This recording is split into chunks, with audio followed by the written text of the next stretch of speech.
సంగారెడ్డి జిల్లా పటాన్చెరులో రేషన్ దుకాణాలను మెదక్ ఎంపీ రఘునందన్ రావు ఆకస్మికంగా తనిఖీ చేశారు. రేషన్ షాపుల్లో తలెత్తుతున్న సమస్యలపై స్థానికులు రేషన్ డీలర్లను అడిగి తెలుసుకున్నారు. ఒకేసారి 3 నెలల బియ్యం పంపిణీ చేస్తుండటంతో రేషన్ షాపులకు జనం క్యూ కట్టారు.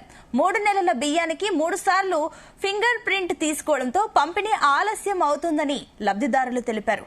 బియ్యం పంపిణీ ఎప్పుడు నిలిపివేస్తారోనన్న భయంతో షాపులకు జనం బారులు తీరారు.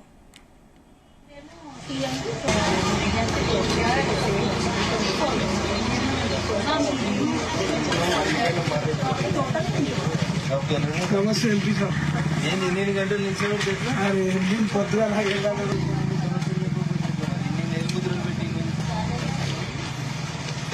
ఏనాదే షాప్ నేను ఇంతమంది ఉన్నారు గిరాకీ చాలా మంది పోతారు. డీలర్ల సమస్య ఏంటో చెప్పాలి. డీలర్ల సమస్య మాకు చెప్తే నేను చెప్తాను కదా. 7 నుంచి పొద్దుంతా డ్యూటీ చేసి వచ్చి మళ్ళీ ఇప్పుడు లైన్ లో కూర్చో పోతూ పోతూ మంచిగా కూర్చో పర్లేదు అదే అడిగిన కూర్చో. ఉద్గానం నుంచి నాన్ స్టాప్ దుకాణం బంద్ చేయలేదు సార్. మధ్యాహ్నం ఒక్కొక్కరికి